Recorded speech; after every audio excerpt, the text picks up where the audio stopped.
Hi,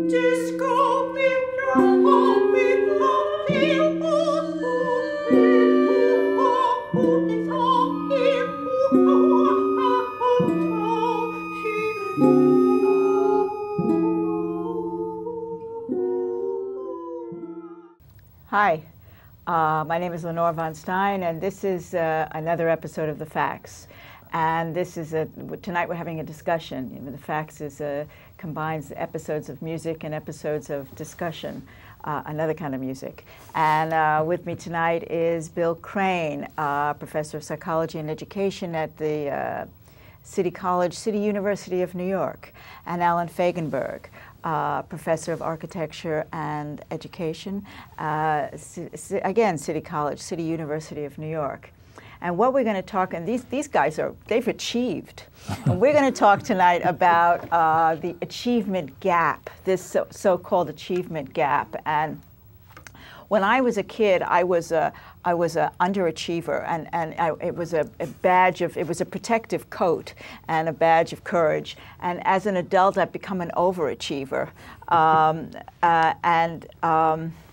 I just want to read this little thing that I read in the last music episode, because these talk episodes, they feed the music and maybe vice versa. Well, in this case, it's obviously vice versa.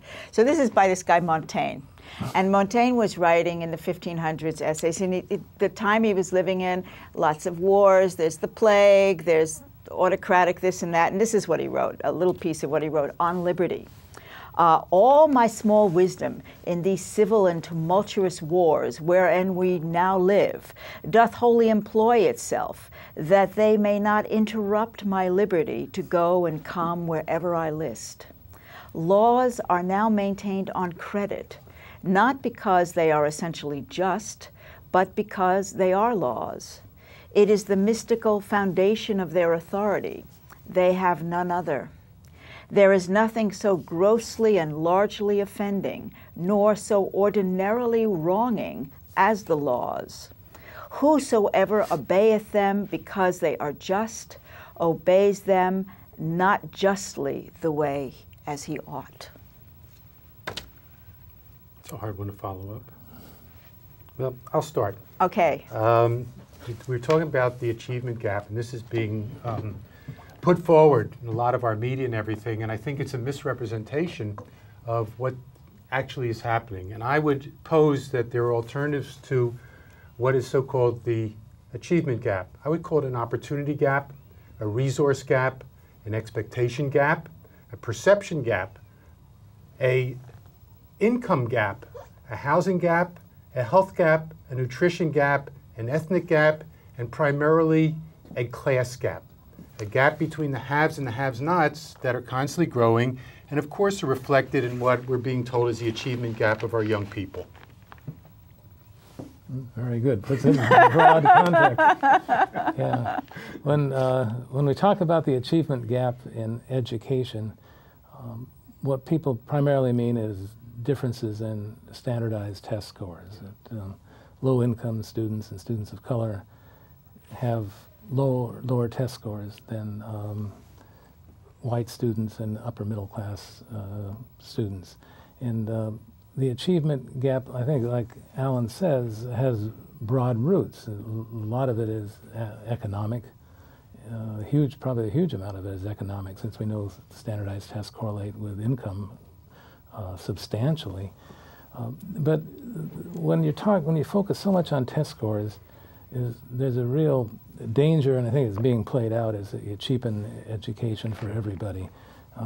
Test-driven education is a tedious education, an education that dulls the mind and puts real constraints on the mind. It does not allow for creative thinking or critical thinking. It doesn't allow for empathy, independence of thought, all kinds of things that we, I think that we'd like to see in development that are not measured by the test. When you just focus on the tests, what you do is make education a very dreary enterprise for all the students. And it has the effect of deadening the minds. A lot of middle-class communities don't put up with the tests. They don't put up with them because they don't want their kids' minds deadened.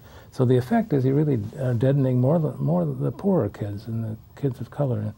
And maybe that's the ultimate purpose of it. But the achievement gap, what you want, like Alan says, you want an opportunity for everybody, full opportunity, the kind of the same education, but you want an education that means something in terms of developing children's minds. You don't want an education that dulls their minds or cripples them with fear of failing tests.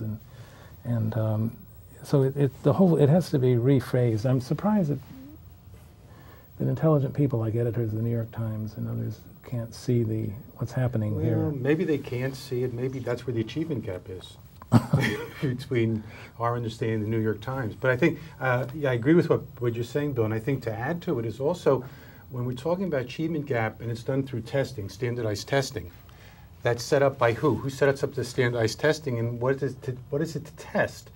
And if you have certain people in creative areas, music, dance, art, theater, how do you test that? How do you set up a test where there are answers that are either written or multiple choice that test somebody's creativity? So you've also then eliminated this entire other group of people, and you say, well, we'll deal with that in another way. And I don't know how that way is and how you go about it. I guess it's kind of from another perspective in society. Am I achieving entrance into the mainstream society? Am I buying a ticket to ride on a boat I don't want to ride on? You know, I mean, I want to ride on it. I want a good income. I want stability, that kind of stability. But I don't want to buy into a system that is so offensive. So, I mean, that's been an issue for me. I mean, how can I achieve the things I want to achieve without selling my soul? Right. Achievement really is social status, is what you mean, but it's measured by, in education, it's tests. That's all they mean by it. But achievement, we mean broadly, is social status. I think you put it well, Ken. How do you achieve without selling your soul? We probably all know people who've made it to the top rungs of society, and they've learned to say what others want them to say. Mm-hmm. They've learned to toe the line, and they have lost some of their capacities. We see it, I think, we see it in the universities. We certainly see deans and presidents always qualifying their words, never coming out and saying anything. Only the faculty are allowed to. Yeah, and only sometimes. And sometimes we have a case that Al and I are very upset about. As Glenn Beck has attacked. Yes, attacked that lovely lady, yeah, that thoughtful lady. Frances Fox Piven. And now she's getting death threats. So you say what's on your mind and you get death threats. Yeah. And, I think what we're raising is what achievement actually means, and to achieve something. What does that mean? Does it mean to achieve a grade or status or money, or to achieve inner satisfaction?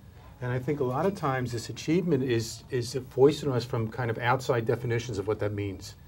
And we're not even asked to fulfill our own self-achievements. What do you want to do? What do you want to be? Where do you want to get at?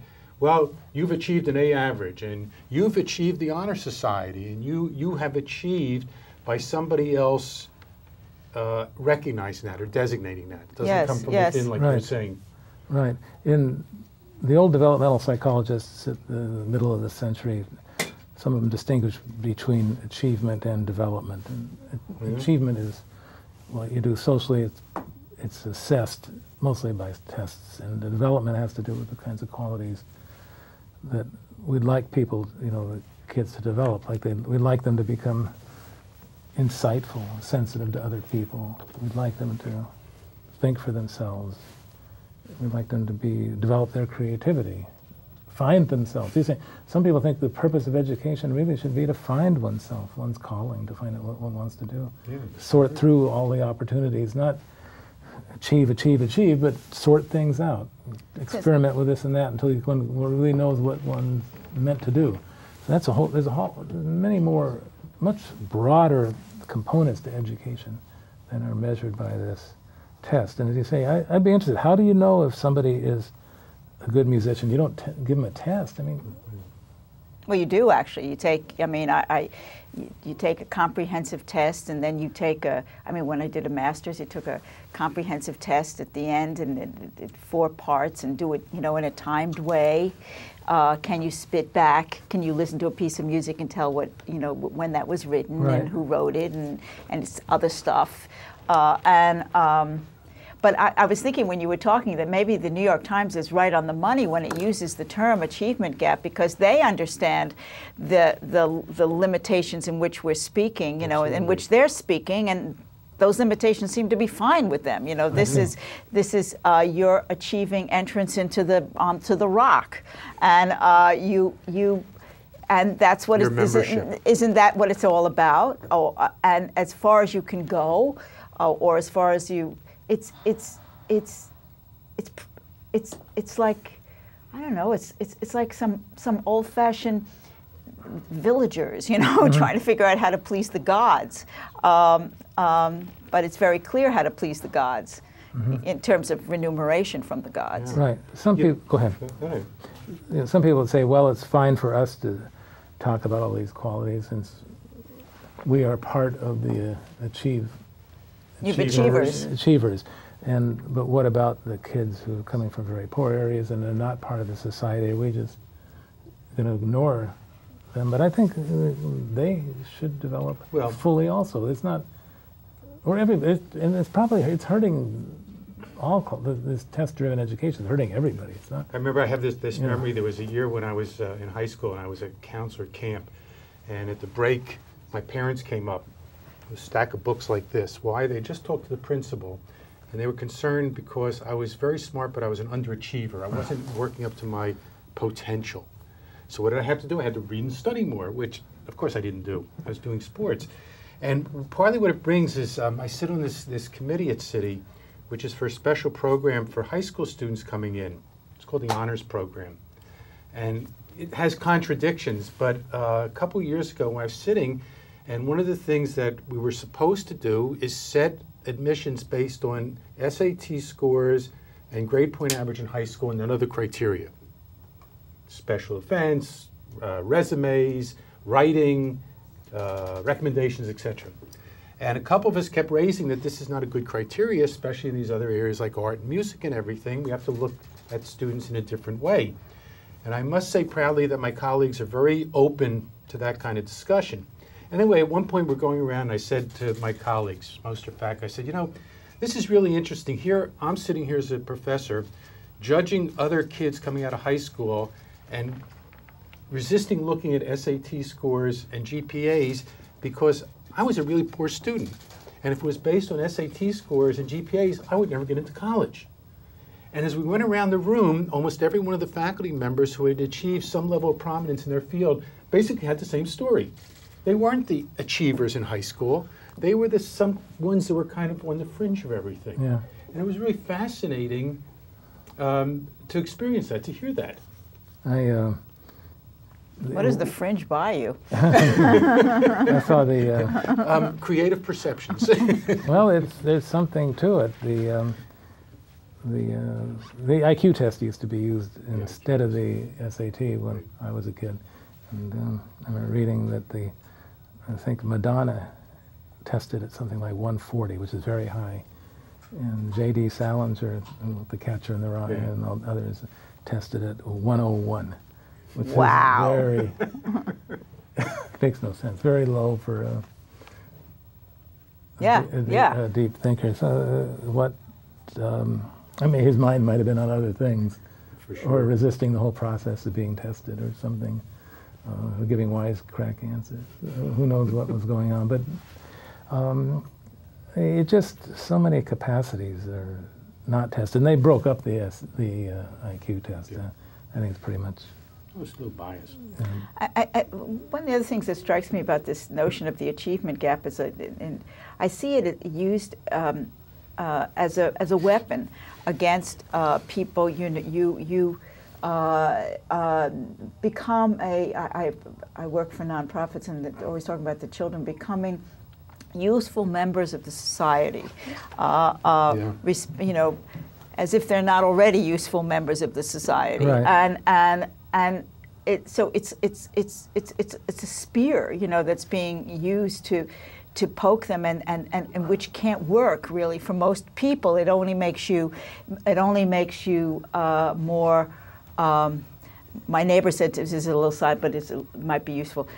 She said to me today, she was very upset because her kid is watching TV, her teenage daughter is watching TV all the time. And I said, when I was a teenager, I watched TV all the time. I still watch TV all the time. And I remembered that my father used to tell me that it was really stupid. And the thing that made me think was that, although I found it hard to believe, that I was stupid, or at least some portion of me was stupid, and but it wasn't it didn't have anything to do with the TV. You know, it was a separate thing. You know, this was just a symptom of my stupidity. So, do you know when they've done this stuff where they've done brain scans, and apparently the brain activity when you're watching television is lower than when you're just sitting there or sleeping. Yes, I've heard that. I've heard that. So it does rot the brain. Yeah, probably. But what? Well, I want to emphasize again back. I don't know if I made it clear enough in terms of the achievement gap and the gaps in society that the kids just hate all this test prep and test-driven education, and it's very oppressive. And what happens is that the kids in the low-income areas are getting more of it. So they're really getting, because they have to go to special classes. They don't get exemptions. They have to. Some schools now, if you don't, well, they're cutting out recess. They're cutting. The only gifted and talented they don't get to go to where you do fun things. They spend the extra time in tutorials and more and more test prep. They spend weekends on test prep. That's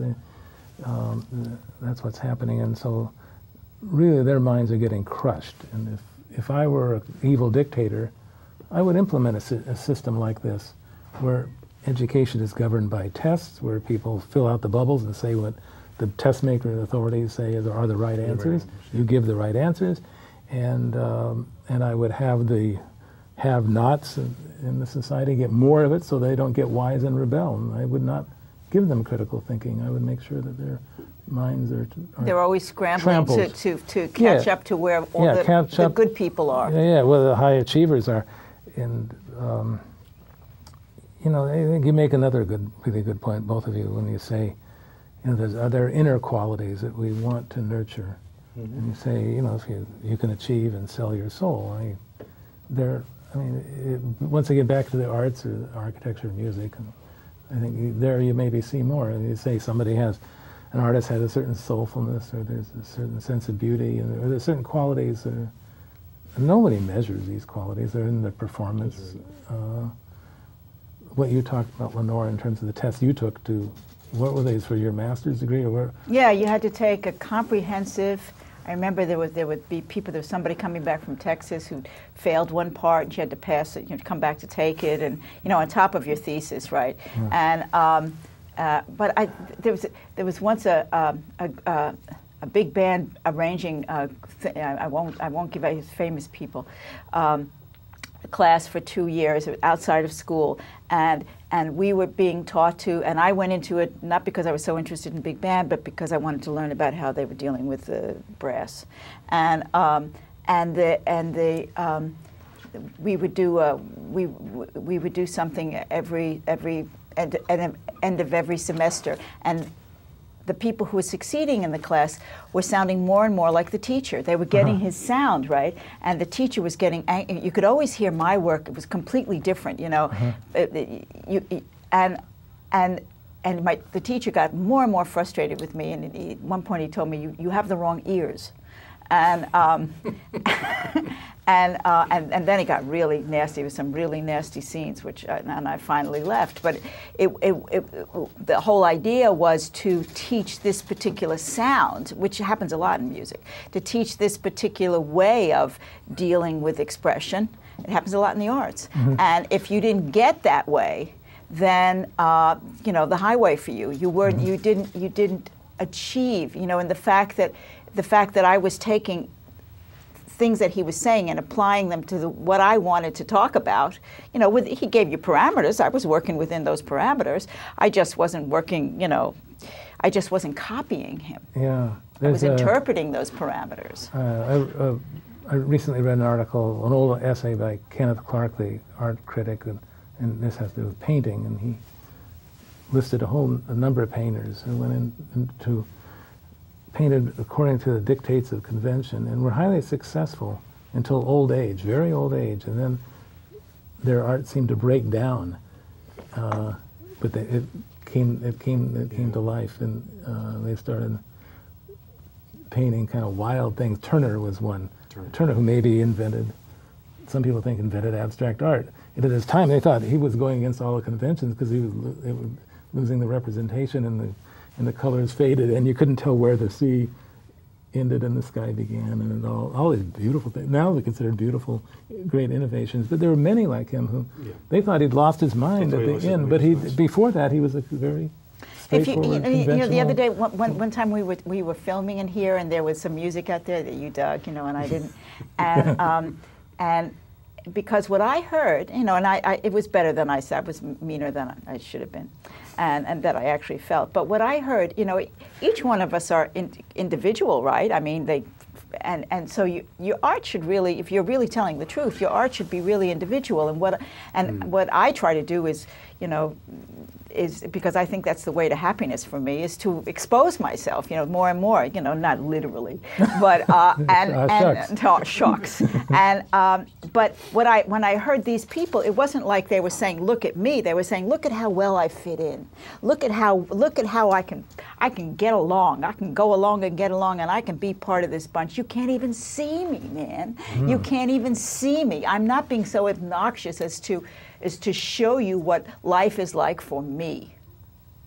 And an artist that doesn't show you what life is like for them, to me, I ain't showing you much. There was just a thing I saw that somebody sent me from the TED on the computer, and it was a talk being given by a guy, I think he was a doctor, physician or something, and he was studying the brains of creative people, especially musicians.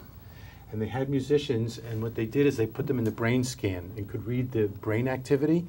And with people primarily who were creative musicians, who would compose on the spot, you could see as they went in and as they did it and as they were playing their music, because he gave them little keyboards to play with, that part of the brain just started expanding hugely. And he had a jazz musician, Chick Corea, and he had a hip-hop musician. And the same thing was happening, and it was absolutely phenomenal. And he said, not with classical musicians who practice and play music that somebody else has written, but people who are creating. The mind expands with it. Well, I just want to say a word about classical, because I'm mighty fond of them. Because what happens is to a performer, any performer, and I've been both an actor and a musician, is that when you're working with somebody else's stuff, you have this little narrow area in which to create. You know, they're dictating these tight little, you know, parameters. The director tells you got to do this and you got to do that. Now you got to figure out a way to bring it to life.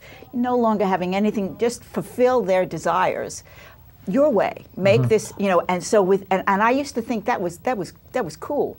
That was you know, and it was very private, as opposed to a compositional artist. You know, you solve the problem for them. They didn't even know it. They say, yeah, that's what I want. Yeah, you didn't even know what you wanted. I gave you what you wanted. You know, and so they are being, you know, I mean, Marlon Brando certainly very creative. Geraldine Page, very creative. There's some wonderful, but I understand what you're saying, the compositional stuff, but I just want to say a word about performers too, that performers are also, good performers are also creating within that. Yeah. Certainly some people can create and achieve both, so those come to mind. But if you, like, Einstein wrote impressive things on this whole topic. He said after he took his PhD exam, he couldn't work for a year.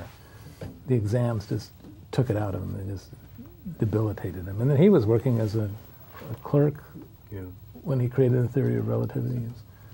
He was not a high achiever at that point in the social status. He didn't have a university appointment. He had no major appointment when he broke through. And he wrote on education. He said, what you want to foster is the imagination. what he called, Imagination is more important than knowledge. right, or holy curiosity. He used that phrase, you do not stifle the holy curiosity. He didn't write that way very often, but I guess he felt at the moment that the child's curiosity has to be preserved. You know. We're unbelievable, unbelievable. Who would have known it? Not me, but anyway, we've got 2 minutes, right? Something like that. And so you're always good at this point. Yeah. I keep scratching all these notes as we're talking because it raises all kinds of other issues. Well, I think we'll come back, but what we're talking about, when I think all of us are talking about, is this achievement gap is being externally defined Yes. for us, and that it's being very narrowly and rigidly defined, and that there's a reason for it. It's not just arbitrary, that there's a reason why there's a definition of this to include some and to exclude others. And there's a goal to be achieved of this, of pulling off what those in society feel they need for their own support and continuity, and disparaging to put the others aside. Those that would, riot in Tunisia. Right. Even in its own terms, it's not being closed. I mean, Except they're achieving what they want. I mean, in terms of the goals, test scores are still going on their own parallel paths. We're still not competing with Finland and the other No, not at all. nations, who ironically put less emphasis on achievement than we do. But anyway, it is externally defined, and the goals may be to preserve the deaden the minds of everyone, and particularly those who could revolt, I think. I agree with you. If people are questioning, they may question too much, That's right. and then it becomes dangerous. So it's just another way of keeping us in line, Right. and It's sad that so many buy into it. I'm sorry. no, we've got 30 seconds, 30 little itsy bitsy fritzy seconds. I mean, maybe as this series goes on, I'm going to learn what 30 seconds is. It's a really so Bill Crane, thank you very much for You're once welcome. more Yeah. appearing on The Facts, and Alan Fagenberg for Yeah. appearing on The Facts. Pleasure. And it's our pleasure to have you Okay. here, and so we'll be back with more facts and that come out of fiction and that don't. Good night. Right.